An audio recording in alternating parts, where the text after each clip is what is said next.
I would love to hear, I know you have a kind of a rich history with Asimov, and wondering if also you've been influenced by his work, and your thoughts on Nightfall.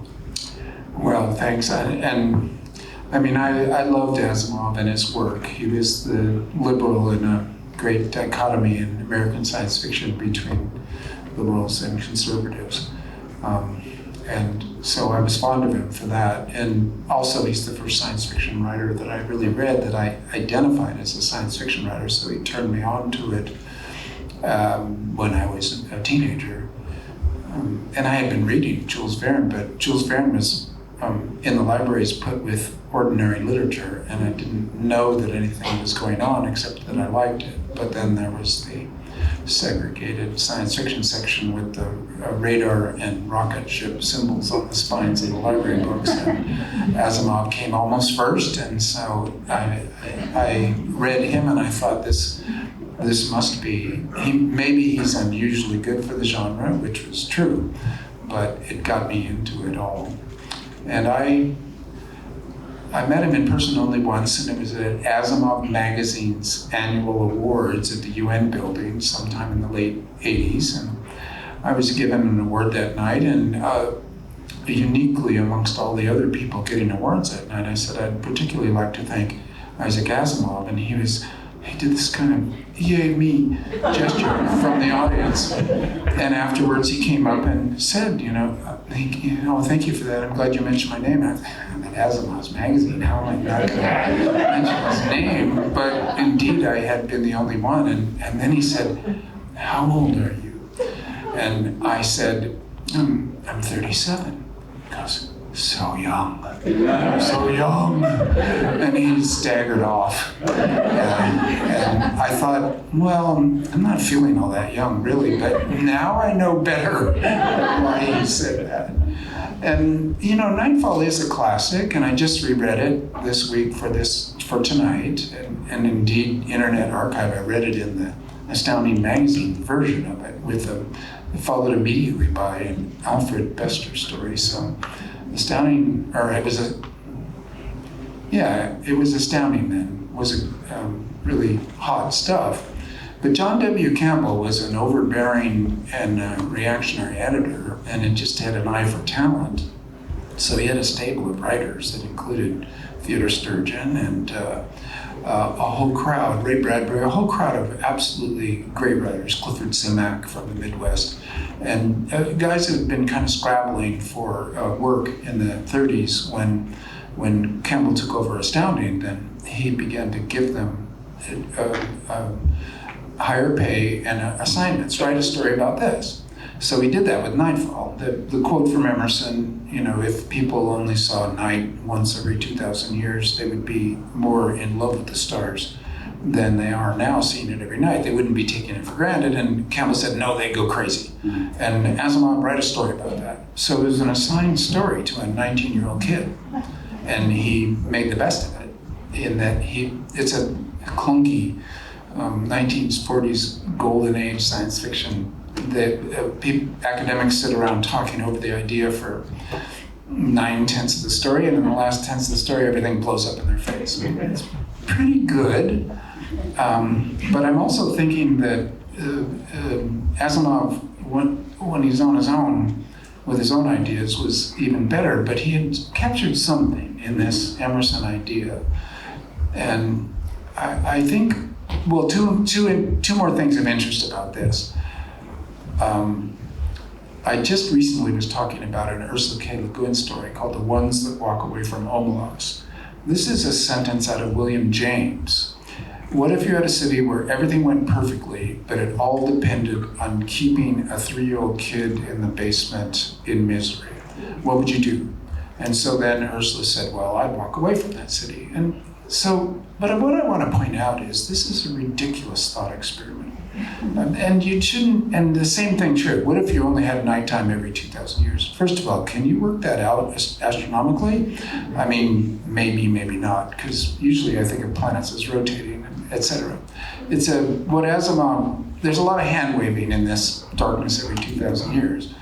But also, Asimov's own ideas were better. So this was a story written to an assignment from a powerful editor, and he did a great job with it. But the most interesting thing is, in that story, they talk about what it'd be like to be in the dark.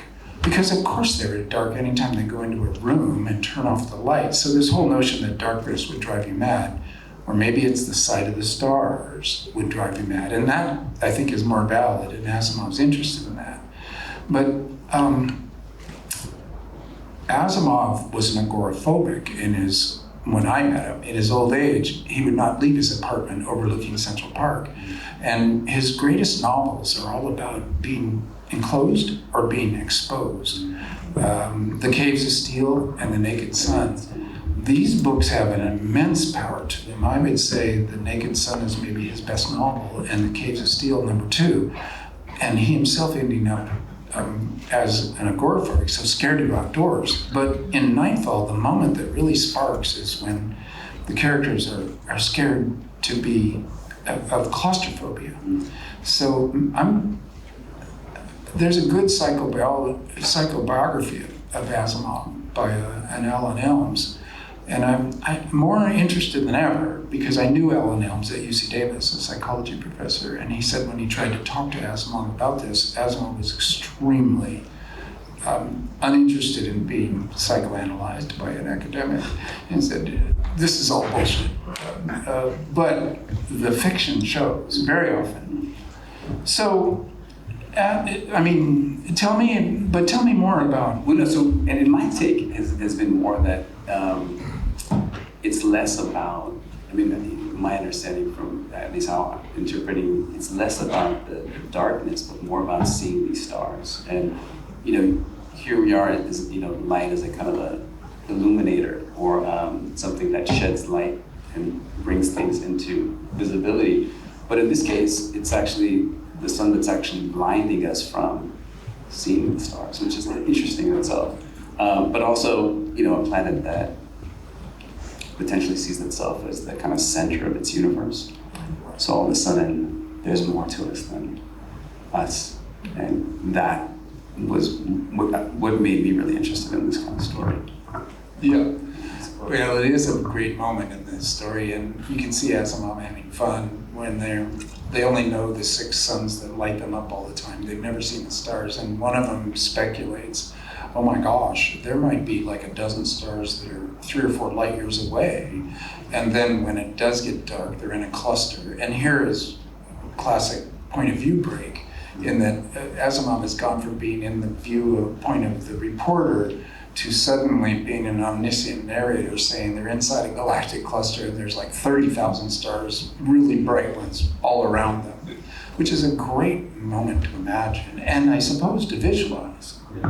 Yeah.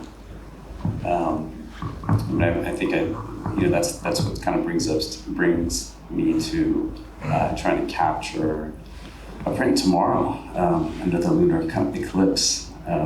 Seeing how we could actually what it'll come out like, depending on the weather. But in a way, it becomes a kind of a metaphor. Recording this night, recording this eclipse, and how that then will be part of this book that we create here. So I'm looking forward to that. And there's so much to talk about. So I kind of want to go back to you about some of the things that we spoke about briefly. One is this idea of kind of what I've been I've admired this gentleman for many years. So it's a real pleasure to sit next to you and talk. But that throughout your books, there's oftentimes poetry that's kind of sprinkled in there. And I was wondering if you might be able to kind of talk a little bit about that, but also if there's a future Kim Stanley Robinson book on your poems that we may ever see. Well, I would love that. Poetry is not, I love it dearly. I began as a kid as a poet and a reader of poetry. I think I am a natural prose writer, and with the best will in the world, when I write a poem, when I look at it a year later, I think, why is it lined out like that? And I don't feel that I have the gift of in stops of rhythm. Essentially, I'm a prose writer, but I love poetry. So there is a tradition that is kind of out of Chinese literature, or let's say this, Chinese poetry translated into English is not deeply concerned with rhythms or with in-stops. Well, the in-stops matter always. So I pretend that my poetry comes to me in translation out of Chinese, and it makes me feel better about it. And indeed, my China novels have poems in them. My characters write better poems than I do, which is very encouraging. During the pandemic, I was in an email group with some old friends from my first writing workshop at UC San Diego more than 50 years ago, and we were sharing what I call Buddhist dailies, which are little poems that are almost like diary notes, or not haiku. It doesn't even have to be that formal, but tiny little things that Chinese middle-class widows used to do after their husbands died and they became Buddhist nuns. And they would write these semi-devotional, semi-diaristic little poems, and there were thousands of them, and there's books of them translated in English, and these are beautiful things. And they sort of take the pressure off, because if you're an English major like me, and you think of, say, To Autumn by Keats, or Shakespeare's sonnets, the level of perfection that you can never attain to. Well, it's better just to have a little note for the day that happens to be as a political aside, and trust that that's still a poem. So I'm back in the game, and maybe our little group will form a book amongst us. But another thing that we were talking about that I think is inherent in both our work is the landscape of art about places. So I want to hear more about both your process of place and then how you turn it into your art, the relationship, place, and then artwork. Yeah, sure. I mean, there's a lot to be said about, we were talking about this book that was in the back, and I think is in the front too, 36 Views of the Moon, which actually started as just an artwork that was meant to be experienced, kind of hung on a wall. And it's actually become something, kind of a nice kind of a full circle thing where all these pages that were unbound from these books are now kind of rebound in this edition of it with Radius.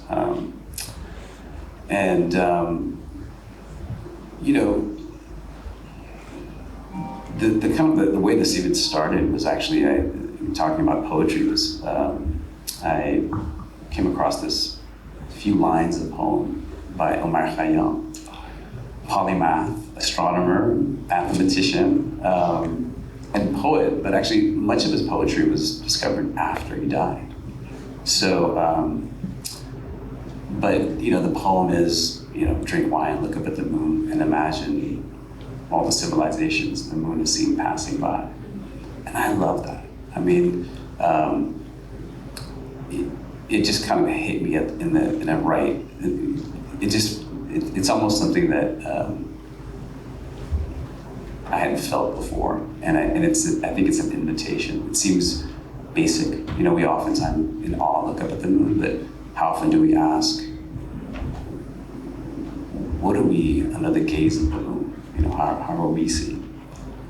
If we're able to have that kind of paradigm shift, I think it can be quite epic and paramount. So basically that story or that poem prompted this work, and it's 1,000 years of text that's referenced the moon and night sky, and working with prints that are laid out on the ground, literally like soil, and letting moonlight print them. So, it requires tracking moon faces, and also, in a way I see it as being kind of this conduit of light, but also it being kind of resting on the ground. resting on that terrain. But you told me before that it isn't in one of like these telescopes that moves with the machine with the speed of the night sky, but you're doing it. You're shifting it. Yeah, as best as I can, right? I think there was a moment where the first two editions of this work, we had a newborn. And so there was this kind of in parallel overseeing this baby and then overseeing these prints. And it was a memorable time, to say the least, and shifting them. And if you're going to be up all night anyway, you might as well. But that goes back to this amazing kind of this theory or this concept that you've recently talk about, although I think it's apparent in many of your works, but psychogeology. And I would love to, if you can kind of talk a little bit about that. Yeah, sure. We are both California artists. So, and many of you, here we are in California, and indeed the capital of California in terms of beauty and importance in the world, San Francisco, an amazing city. And being from the provinces of San Francisco, which is to say Davis, like all provincials, in that the provincials are much more patriotic than the people who actually have to live there.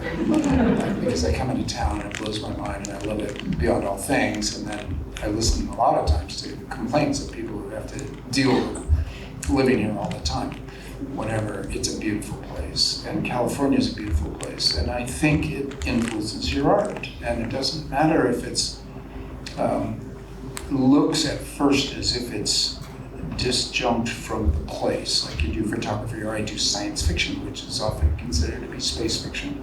No, it's always place-based. So psychogeology was a joke name for me, which is that the landscape has an effect on your mind, because there were people, mostly in England, talking about psychogeography. And this struck me as hilarious redundancy, because geography means the human and the landscape in together. It's the science of humanity and landscape. So when you say psychogeography, you're simply like doubling down on what the word actually means. You're making a mistake. You don't understand what the word meant. Geography is enough. So I thought, well, let's tweak this a little bit. Psychogeology, what kind of difference does it feel?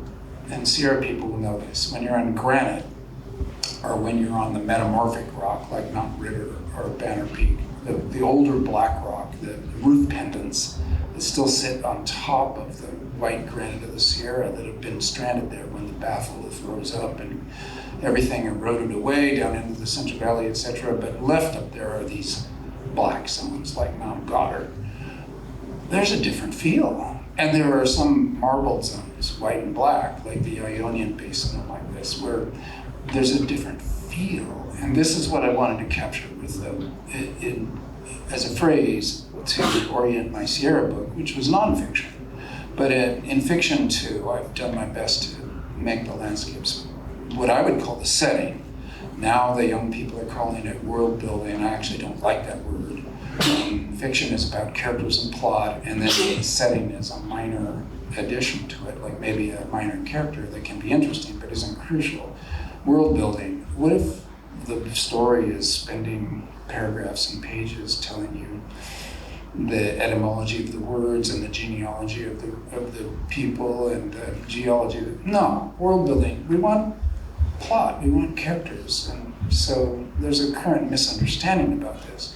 But setting does matter, and also your art comes out of a place, and this must be true because your very art form is capturing places.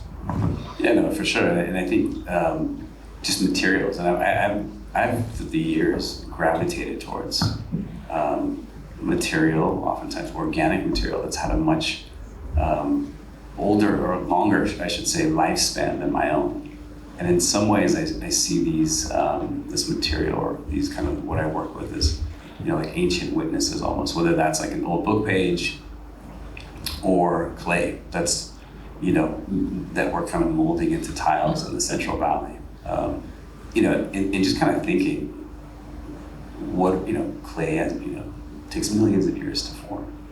What's all the things that clay has seen?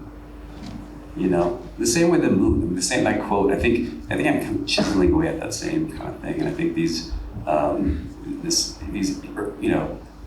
there's early childhood experiences, and I talk about this so often that it's like it's kind of redundant, but young trips with my mom to Muir Woods were around these redwood trees that have had much longer lifespan than we have.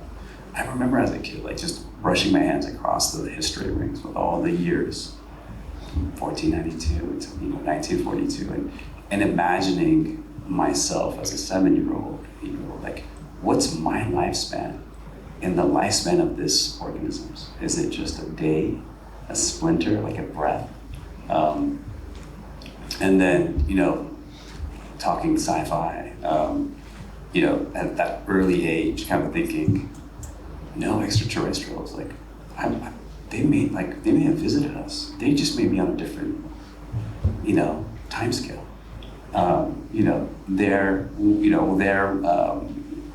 Their 1 minute might be equivalent to our lifespan. They could come and visit us, and we will kind of be paused. And this is like a child, like thinking of this stuff. But I think, that experience of, where are we in relationship to some of these materials, organic materials, whether it's that redwood tree or the moon's gaze. I think it's kind of like it's continues on, and that's all a lot of influence from California. Yeah. We're lucky to be here. It's an amazing part of the planet, and I think we want to think about this because we are Californians together of questions you might want to ask us, because we're going to quickly shift over to the Q&A part of this with Ted's help. And in terms of the whole California milieu, there's the geology of it, the landscape, an amazing space on this earth, but most spaces on this earth are rather gorgeous and various and amazing. Not all of them, but a lot of them. The equal even of California, which is hard to do, and yet immediately you can think of another dozen pieces. But the gold rush, Hollywood, and Silicon Valley, these are three catastrophes for the place in world history. It's for one place to have three world historical catastrophe events of that magnitude. Of course, like everywhere else, the indigenous culture that had been here about 25,000 years and doing very well here, it being so rich in so many ways, shattered by these arrivals from elsewhere, but also the rest of the world looking at California as a freak, which is kind of right because of these three world historical catastrophes coming in. All of their effects are still here with us.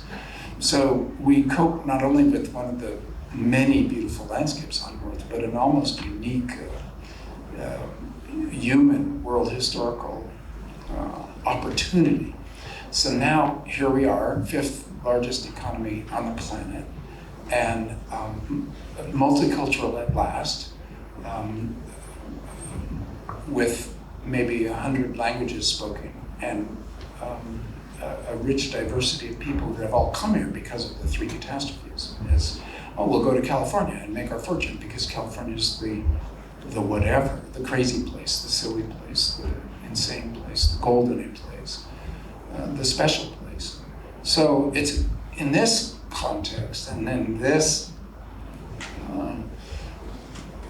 scary moment in American history and in world history, we get a hold to the idea of California, a place that you can be proud of politically and socially, and of course in landscape terms.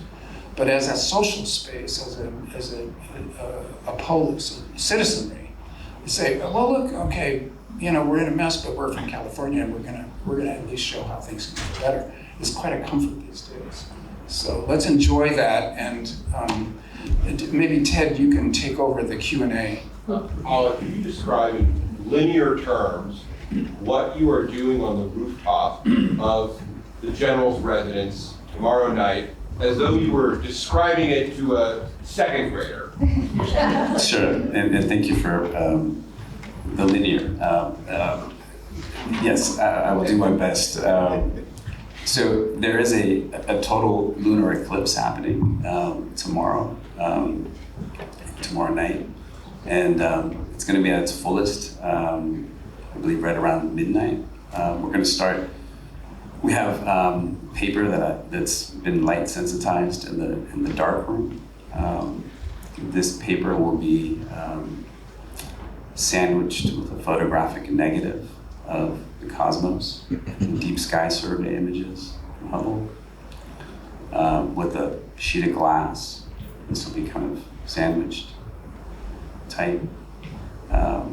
Black UV protecting tarp to be covered. And I will bring these in a car out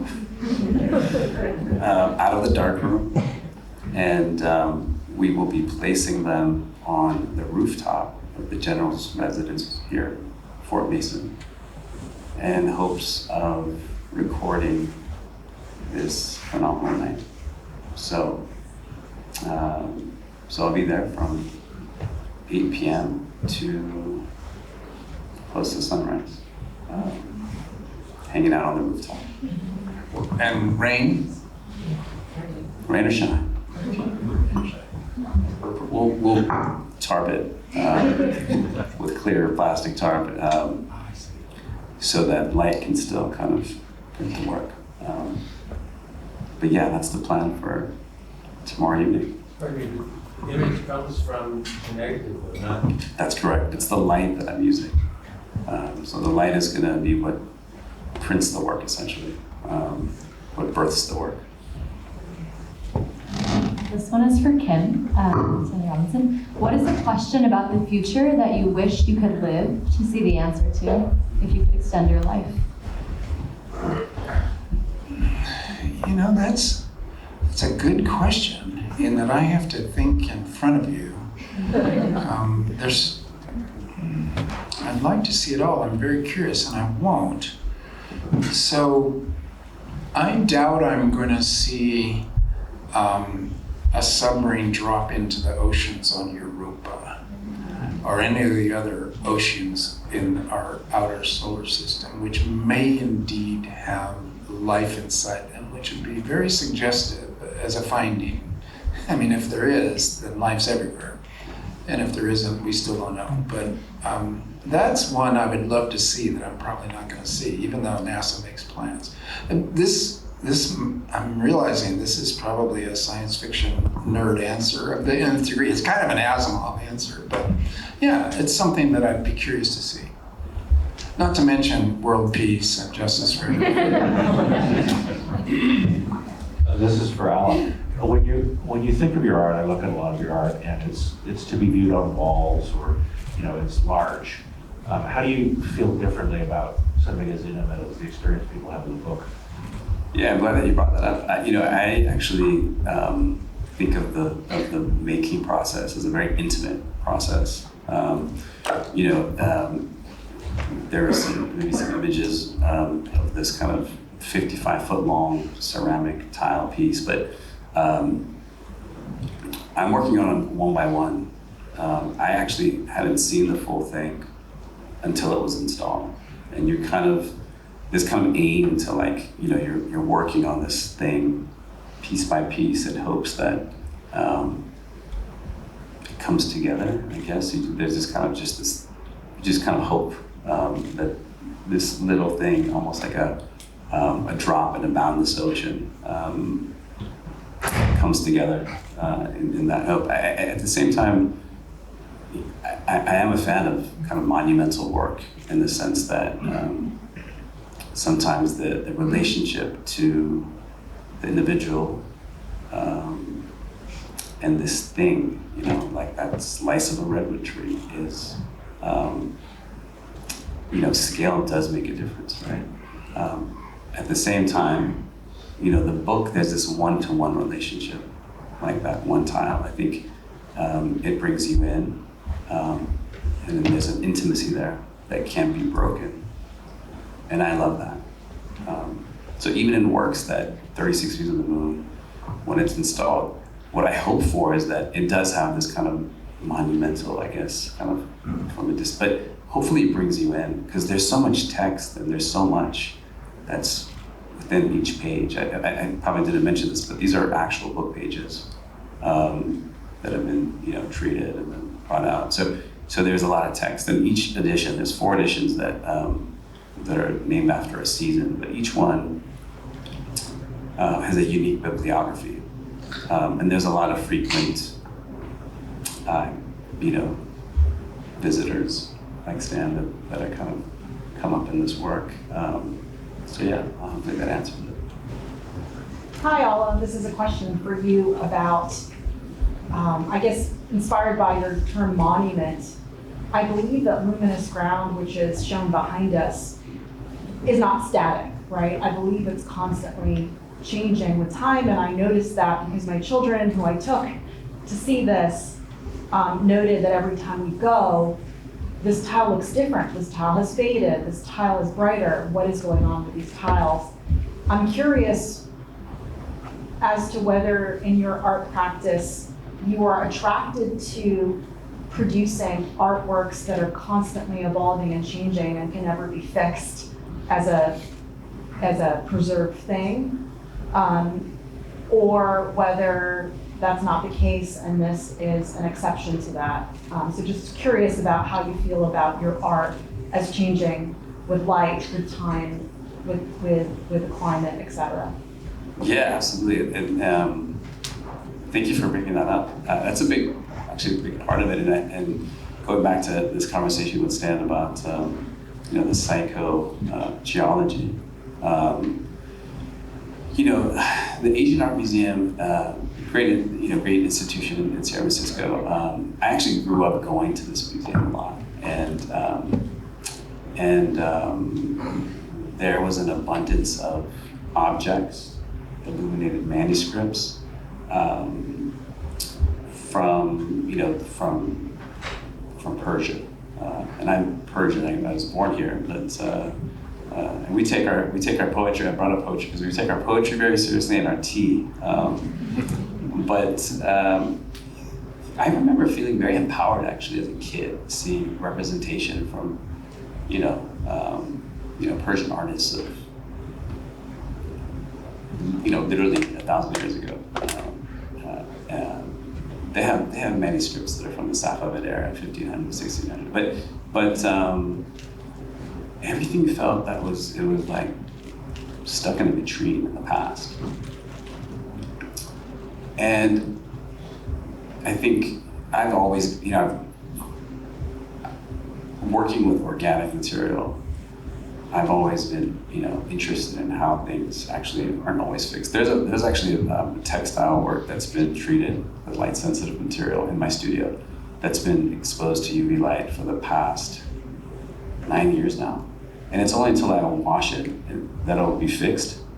I love this idea of it kind of, until it's washed, it's gradually, and I don't know, it may look, terrible at the end, it might be a failure, but just the concept of it, just, that exposure, that kind of aperture almost being open, right? The art, the work, some of the images from, that I'm really, gravitate towards also go back to time and deep time. These are deep sky survey images that essentially are a little patch of the sky, the night sky, that with our eyes, even with the regular telescope, are just like, may seem like negative space. But it's opening up that, and I'm simplifying it, but that aperture, opening up the exposure time. And then all of a sudden, light starts to kind of fill up in those patches. And I think there's something fascinating about that, right? And maybe it goes back to Nightfall and this idea of kind of light. But yes, the work at the Asian Art Museum is a living work. And I refer to these works as living works. Not all works of mine are that way, but that is definitely intended. I remember conservators were kind of freaking out because they're like, "What do you mean? It's going to change?" So, yeah, you can touch it, and it's going to change. And it's actually wild because you see it in some areas, especially when the wildfires in California, in Southern California, going on. It started to take this kind of almost this burnt, like being touched by fire. Some of these tiles, and I've always been a believer that, you know, good public art reflects a community or its environment. But I just couldn't, I just saw that. I just saw the fires in Southern California. Obviously, that's just me. But yeah, it's a living work, and it changes with the environment. I hope I can address this to both of you, the artist and the novelist. I think there's a lot of struggle now to how do we give agency to this larger universe within the art we make. So it's not simply about humans and how we experience the setting, but how our interaction and maybe our, you know, certain humility about how that larger universe is a character and maybe the major character. I don't know. I'm not sure what that is, but I'd like to, maybe there might be a difference of opinion here of what that role is of the character of the natural world.